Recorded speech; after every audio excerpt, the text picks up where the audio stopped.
Welcome to the Algebra 2, Chapter 1, Section 2 homework. As you can see, this is your homework assignment, so make sure that you have it copied down properly. These are the problems that I am going to be helping you with, so let's jump in.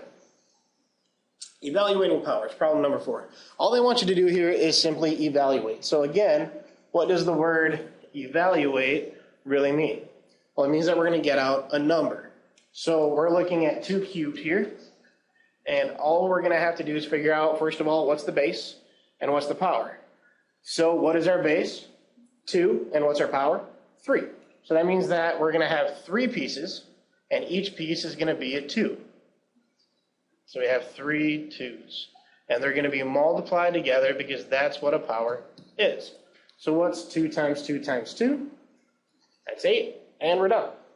So there you go. All right, so remember, whenever they ask you to evaluate a power, you should get out a number, and you have to identify the base and then the power, because the base tells you what's being repeated and the power tells you how many times to repeat. So moving on. Order of operations, number 21 says evaluate the expression for the given value. So first step here is going to be a substitution. So wherever you see m, you're going to replace it with whatever m equals.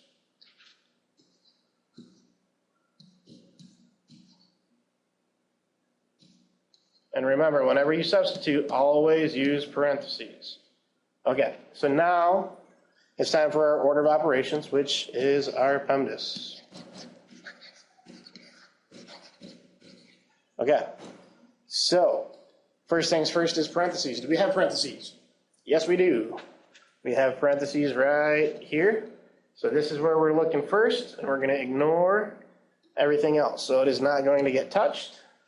So this 8 times 6 is just going to come along for the ride. Okay, so now we have to look inside the parentheses. Order of operations says we do exponents first. Do we have any exponents in the parentheses? No, it's outside here. So we're going to do multiplication first.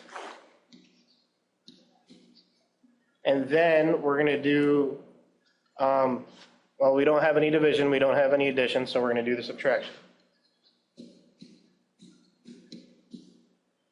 So 12 minus 9 is 3. So now that we have the number inside the parentheses isolated, as in it's just a single number, now we can finally do our exponent because the parentheses are handled. So whenever you see the P, it doesn't just mean, oh, we're just going to be dealing with parentheses or looking at parentheses. What they want you to do is get the parentheses down to a single number like we have here. So using our exponent,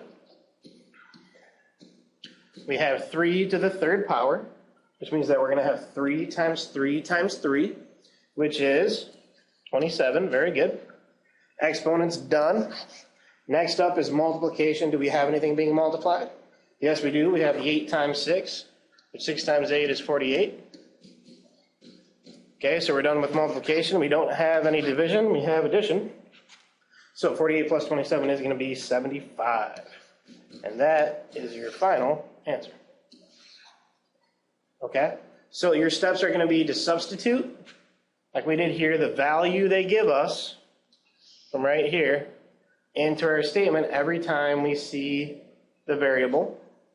And then follow your order of operations and just work your way through the parentheses first, isolate the number inside and get a single value, use your power, follow your order of operations all the way through to the end. Number 25, simplify the expression. So again, it says simplify here. We are no longer evaluating, we are just simplifying, which means that we're trying to make things look smaller, or we're combining our stuff as much as we can. So the first thing that we need to do is figure out, well, how many things do we have? So we have to find our terms. So again, how do we determine our terms? We look for plus and minus signs. So we put in our divisions, and we again have 3 terms. We have a positive 9x, a negative 4x, and a positive 5. So again, in order to determine if groups are alike or not, they have to have the same variable to the same power. So first things first, the variable here is an x. The variable on the second term is an x as well, so we're going to use the same color. And then the variable on the third term, well, there's no variable. So it gets its own color. So now things that are of the same color can go together. So if we have 9 x's and we're going to take away 4 x's, how many do we have left?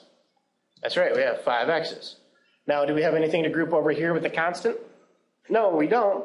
So it comes down as is, and we're done. That is simplified. There's nothing else that can be combined or anything we can do to make things smaller. So that's it, and you're done. Number 39, evaluate the expression. This is just like what we did 2 problems ago, except instead of substituting in 1 time, we're going to substitute in 2 times. So first things first, we have an x here, and we have a y here. So we have to make sure that when we substitute, the x goes in the appropriate place and the y goes in the appropriate place. So here's our x, and we know that x is equal to 4. So we're going to substitute in the 4. Again, we're using parentheses, just like we always do. Okay? And then we have a 5, and then we have a y. So we put in our y value. After the substitution, this is what we're looking at right here. So again, we're going to use our order of operations, being your PEMDAS, and we're just going to work our way through. So parentheses, do we have anything that is inside parentheses here? We do, but they're both single numbers, so there's nothing to do as far as a simplification within the parentheses, so we're done. Do we have any exponents? Yeah, we have one right here, right? So 4 to the 3rd power means that we're going to take 4 times 4 times 4. And what does that get you? That's going to be 64. What's next on our list of order of operations? Multiplication. Do we have any multiplication? Yes, we do. It's right here. So positive 5 times negative 3, one negative sign means that it's going to be a negative answer. And 5 times 3 is 15. Do we have any division? No. Do we have any addition? No. Do we have any subtraction? Yes, we do. 64 take away 15 is going to give us 49. And just like that, we're done. So for this problem, it's the same as what we did earlier. It's just that now instead of substituting in only 1 piece, we substitute in 2 pieces, both x and y variables. But it's the same process. You substitute to get just numbers, and then follow your order of operations so that way you get just a number out, because remember, it said evaluate. Okay? So, simplify the expression. Again, this is just like what we've already done. It's just bigger. So the first thing that we are going to work on as soon as we see the word simplify is just to find out the number of terms. So again, we're going to put in our little divisors, and we're going to divide this up based off of the plus and minus signs. Now, we go and find our terms. So what's the variable of the first piece? That's right, it's the c. Okay, variable of the second piece, d. Is that different than what we just did? Yeah. So it's going to get its own color. What's the variable of the third term? D. Do we already have a D in play? Yes, we do. So it's going to match that with the color. And then the variable for the fourth term is C, which we've already had. So again, it gets the same color. So now we just group by color. So what's 16 C's? Take away 5 C's. That's right, you're going to have 11 C's. And we're done with this, and we're done with this. So now we look at the next piece. We have D's. We have negative 10 D's, and we're adding 3 D's to it. So think of it like if you owe somebody 10 D's and you pay them 3 D's, do you still owe them? Yes. The 10 is bigger than the 3, so we're going to take that sign, and then we just subtract. So 10D and 3D leaves you with 7D. And just like that, you're done. We've used every piece, nothing else can combine, and we're finished. So even though the problem looked big and nasty, it's really not that bad as long as you follow your order.